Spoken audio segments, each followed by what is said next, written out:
Thank you so much for being here. Pleasure, pleasure. Jitu is an old friend. I've known him for 30 years.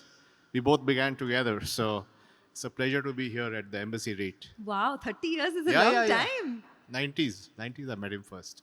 And both of you have come a really long way. Yeah. But today, the topic is the advent of AI. Yeah. And honestly, I think everyone, from leaders to businessmen to entrepreneurs to startup owners, are all grappling with what's happening with AI, right? So, can we start with where we are at, Nandan, in terms of see, everyone's talking about India perhaps becoming the use case hub That's right. in Asia for AI. Are we there yet? And from your vantage point, where are we at? No, I think AI obviously has caught the public imagination, especially for the last 2 years since ChatGPT came out. And I think certainly it's a very exciting time to be there, and it's going to make a huge difference to everyone. I think, but the use of AI is still, at least in the business side, is still in the, I feel, a long way to go there. And we have, there's been a lot of focus on models. The different companies have models. My own belief is that there'll be thousands of models. So models are really commodities. They're going to be, you've seen what's happened from China and so on. So lots of models are going to come out. And the value creation will be on the application of this technology to either business or society or government. And that's where the value creation is. And I think India, because of the enormous talent we have, the great companies here who are all customers of Embassy, I think we have real chance to take a leap on implementation of AI to really make a difference, both in business and in the society. You've spoken about that many times in the past as well, as to how you are also involved in doing a lot of work in perhaps trying to scale AI across the country, right? So, at scale, whether it is for different uses, whether it's agriculture, finance, fintech, language. Tell us a little bit about that, Yeah. and how long do you think this journey would take? Well, I think, to just step back a bit, what we learned when we built digital public infrastructure like Aadhaar and UPI, we learned how to build at population scale, how to build things for 1 billion people, how to make it frugal and cheap, how to make it with small transaction size, high volume, and so on. And we are seeing that Aadhaar has 1.3 billion people, 80 million times a day authentication. UPI has 400 million people, 17 billion transactions a month. So we really create scale. So we have to bring the same thinking to applying AI in India. How do we apply it at the scale of population? Which nobody actually, has done that at that scale, and to make it cheap to operate. How to make inference cost cheap, how to make reasoning cheap, how to make sure the farmer in his village is able to use AI at an affordable price. So that's where I think we are headed.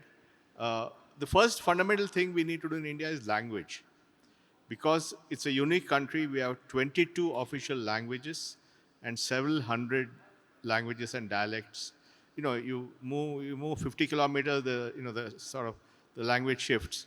So I have been personally supporting building the whole language AI for India, and funded a group at IIT Madras, which has built the largest database of Indian language called AI for Bharat. The idea is that if we can get Indians to speak to the computer in their language of choice, dramatically improves access.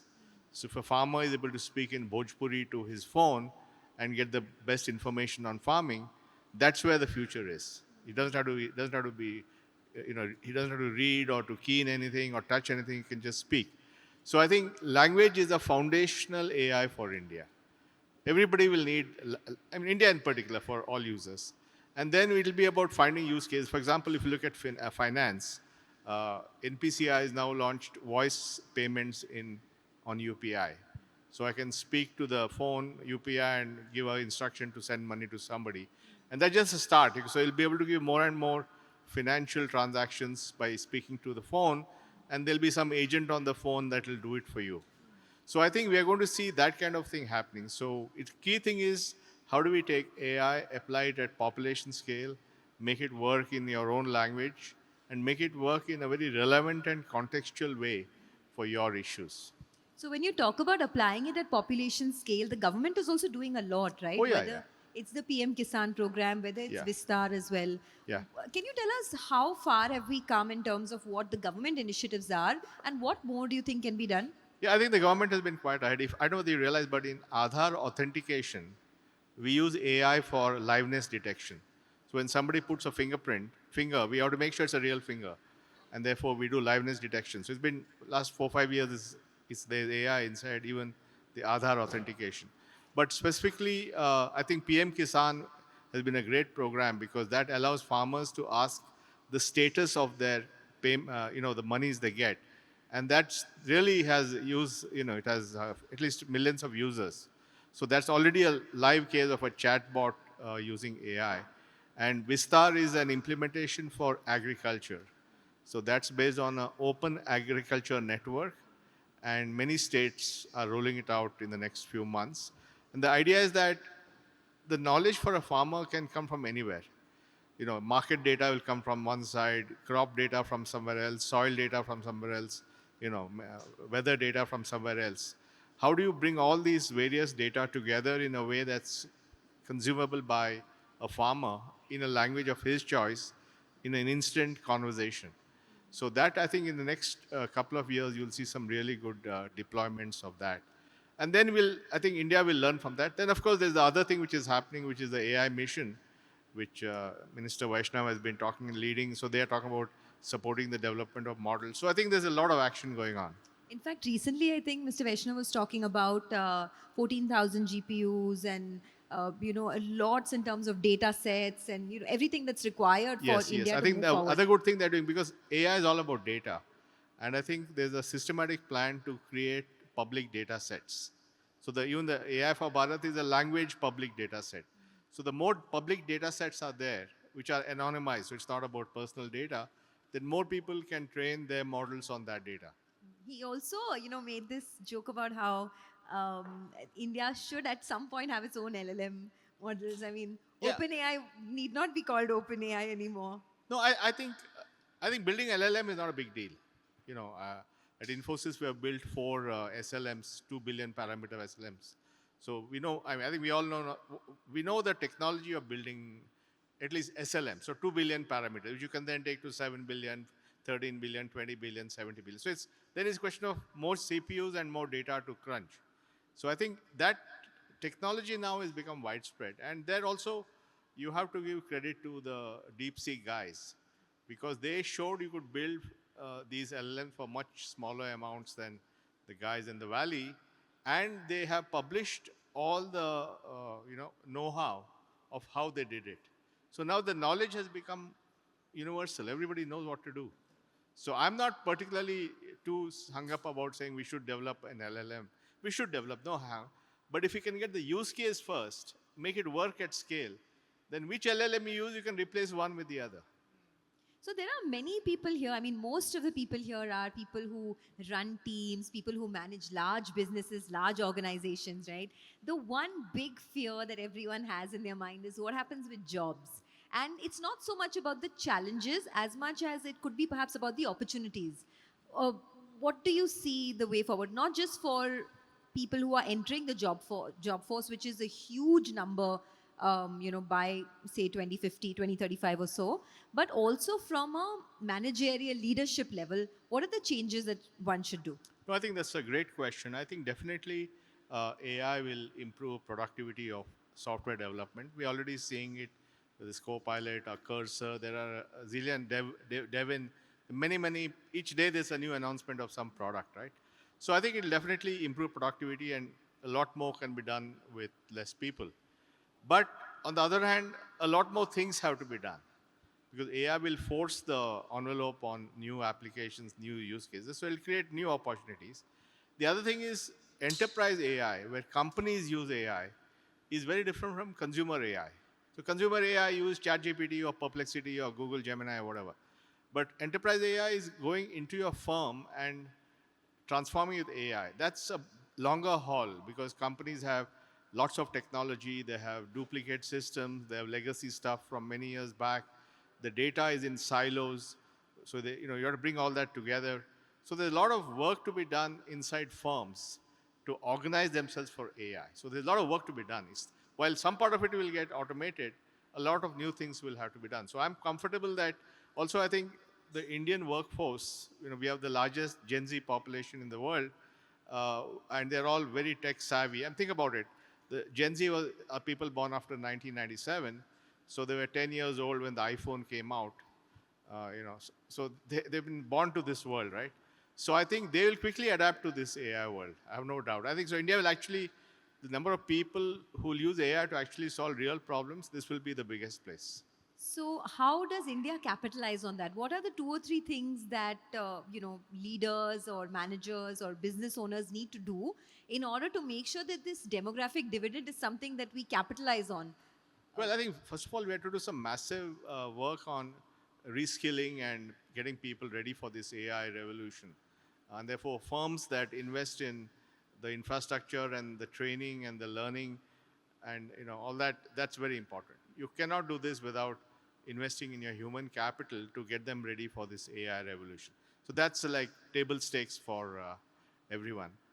Also, I think it's very clear now that this AI stuff is okay for some things, but where human messiness is involved, it's not really all that great. So, you still, your ability to lead, to align different people to a same goal, to collaborate, to form teams, those human skills, empathy, those skills will never be done by AI. So I think we have to get especially our leaders to be ready for much better human skills to lead in this world of AI. So leaders have to be ready with more human skills. I hope all the leaders here are listening. But what about the young, perhaps young entrepreneur or young student who's entering the workforce? How does he upskill, or what are the skills that he would need in this new AI world? No, I think uh, the two skills are human skills, people skills, and thinking from first principles. Ability to get to the conceptual basis of what you do, thinking from first principles is very important, because the middle stuff will get automated. The coding, you'll use some copilot or something. So I think that's both human skills and thinking from first principles is what we need. But also the good news is that you are going to see in India an entrepreneurial surge. 10 years back in 2015, we had maybe a few thousand entrepreneurs. Now we have 150,000 entrepreneurs. And my estimate is by 2035, we'll have 1 million entrepreneurs. Because we're creating a virtuous cycle of entrepreneurship.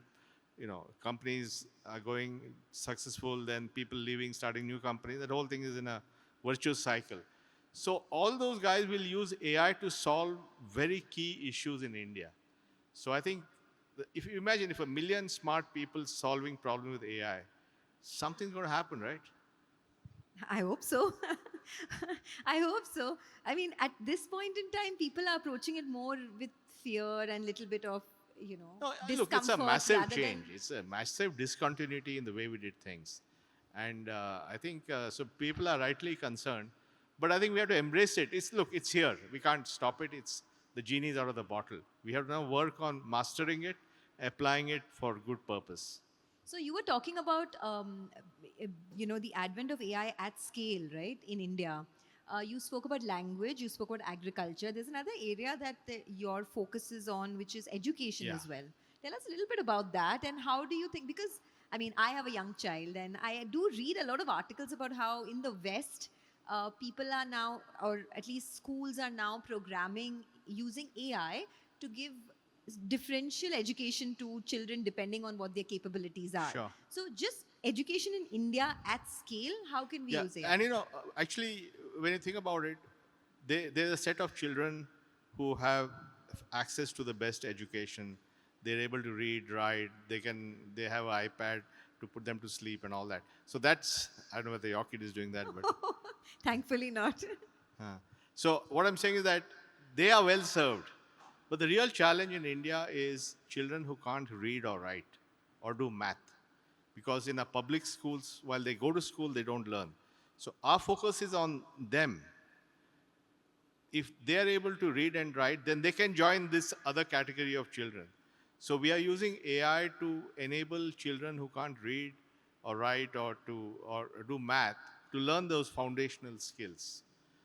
And they're using AI to help diagnose what are the gaps in their knowledge and helping them to practice. It's really like using AI to practice those skills, and it's being rolled out now in 4 states.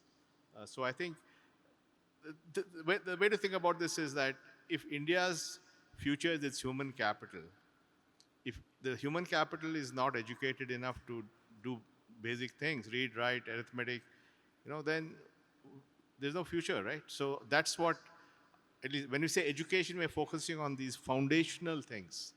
Because the people who have the phones and get the apps, there's plenty of stuff for them. Yeah, I agree. So there are, a lot of industry veterans sitting here, and in the next panel as well, we'll be speaking to people across industries, whether it's automobiles, insurance, CRM, etc. Talking about sectors, where do you see the maximum disruption happening because of AI, and what do you see as the changes, say, over the next 5 to 6 years? I know 5 to 6 is a very long time Yeah. because lots is happening Can't now. predict that long, but we are seeing. I mean, because at Infosys we work with thousands of companies around the world. We are seeing activity in every sector. Certainly, financial services is a big one because that's an area where it's all there's no there's no physical stuff, right? It's all digital. So people are applying it for credit. They're applying it for chatbots, wealth management assistants, all kinds of things. So in each area, I think there is stuff happening. And I think what's exciting is that the applications are so varied, right? So a pharmaceutical company can use it to discover new drugs faster, or a company making batteries can use it to discover new materials faster, and so on and so forth. The fact that you can accelerate the pace of innovation using AI by discarding all the dead end options and honing on what will work is a new thing that we have now. So that'll be big. And from your vantage point, when it comes to global, not dominance, but once again coming back to the point that we started off with, India becoming a use case hub for Asia, for the For the world, world, not Asia, world. for the world. Are we there yet, you No, think, no, or is there? it'll happen because you have the talent, you have the problems to be solved. The AI knowledge will permeate everywhere. There'll be thousands, millions of entrepreneurs. They're going to solve problems. There's no question about it. So, what is Nandan Nilekani going to be doing next in this field of AI? I mean, you have always been at the forefront of every No, innovation no, over the last 40 years, whether it okay. was IT, Well, whether it you're was betraying my age now. whether it was IT, whether it was Aadhaar, UPI, AI. I mean, any revolution, and you're right there in the front. No, no, I like to be relevant and keep ahead of everything. So there are three, 4 things I'm working on, which if you want to really know, AI of course is a big part, but it's not just AI. I'm working on an idea called the digital energy grid, and how will energy get transformed from a model where you have a big producer, say a thermal plant that sells to every house, where every home is now a producer of electricity because they have a rooftop solar, they have an EV car, so they can store it, they can buy it, they can sell it, they can sell it to the neighbors. Suddenly, energy is going to become like UPI. It's going to be millions of small transactions. Renewable energy.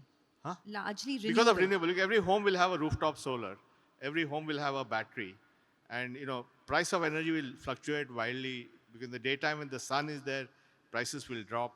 At night it will be expensive and so on. So I think this kind of a dynamic thing of energy is something. So I've just come out with we have come to the paper with the IEA on this, on digital energy. So that's one other thing I'm doing. And then we're looking at the idea of the Finternet, which is how do you tokenize assets? Because just in India, for example, 50% of assets are in the form of land. I'm sure makes Jitu very happy. 50%, but land is illiquid. You can't easily, if a guy owns a half an acre in a village, you can't sell it easily. It's paperwork, all that. So if you can tokenize land assets, we can make it unlock the asset. You can sell it. You can get a loan against it. So tokenization is a very important way of bringing in fungibility and liquidity of assets. So we're working on that. And then another area which from Infosys we're working on is high performance buildings. I don't really. Infosys actually has built 55 million square feet of. We are like a real estate company only. 55 million square feet of What office. is high performance buildings? What is it? Essentially, how do we make buildings super efficient, consume less electricity, less water, less air? More sustainable. Yeah, more highly. And that now we have published all that 15 years of learnings on how to build high performance buildings. And we feel that in the next 15 years, India is going to get built out by people like Jitu. How do we get those buildings to all be super high performance and reduce their environmental footprint? So that's one more thing that I do. I think, do you have more than 24 hours a day? No, I mean, no, how are I you don't. doing so many things? I don't do any of this. Somebody does it. I just guide them. You're just you just get that brainwave and then the I- eureka moment and then Yeah, you pass it I on. delegate well. I don't do anything myself. Okay, but that's very inspiring. Coming back to just some final thoughts before we move on. When we talk about AI and we talk about large use case in terms of AI, any big challenge that you see for India, for leaders, for business owners that looks tough right now to perhaps overcome, and something that the government should work on? No, I think no. This is not a government thing. I think how do we make the AI accurate? It does not hallucinate. It does not have bias. That's the challenge of this AI stuff, because it's okay, in a consumer app, if it gives 1 out of 10 wrong answers, it doesn't matter. But for a business, the brand of the business is behind. Its reputation, it's all that is there. So when large firms apply AI, they have to think about reputational thing, and therefore they'll be far more cautious about rolling it out, because if something goes wrong, it'll rebound on them. That's one point. The second point is AI is a unique situation where regulations are happening even before the AI is coming.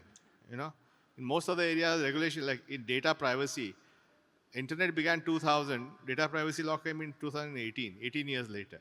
Here in real time, only every country, every state is issuing regulations. So when large firms design AI for the world, they have to make sure how does it work and in a responsible way as per the rules of that region. So if you're in Europe, you may have some rules, UK some rules, India some rules, and so on.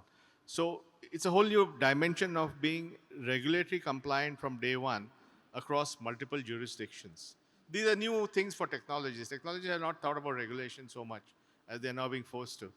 Absolutely, and things are changing by the day, Exactly, right? exactly. Earlier things were changing by the decade, then Yeah, by the year, every and day, every morning you get up it's something new. either there's a tariff or there's a AI model. And then the next day, either the tariff gets, reversed or something Yeah, else yeah, happens yeah. in AI. Correct, correct. But what is your worldview, by the way? I mean, there's so much uncertainty with respect to tariffs and what's happening in the West. Where do you think all of this is going? I don't know. I don't think anybody knows. If anybody claims he or she knows, then I don't think it's true. I think we just have to ride it. But there's so much in our control. I mean, we can build great companies, we can build new solutions, we can change lives of people. That's all within our grasp. So I'd rather focus on things we can control than try to worry about things that I have no control over. Okay, one final piece of advice, since you have so many, like I said, so many leaders here, one piece of advice that you'd want to give them with respect to AI and how they should sort of move forward. I think they have to keep themselves current and curious, because the avalanche of knowledge now is extraordinary, right? We're getting so many things, and how do we, go through all the noise and find the few signals in the noise, because noise tends to distract, and then that's why the first principle thinking is very important, and really keep on top of what's happening. That's very, very important for today's leaders, because if you take the wrong turning, you could go off into a cul-de-sac. So I think it's very important to be on top of what's happening and distinguish the signal from the noise and focus on the signals. All right, ladies and gentlemen, please give Nandan Nilekani a big, big round of applause. And thank you so much, Nandan, for Thank you. joining us here.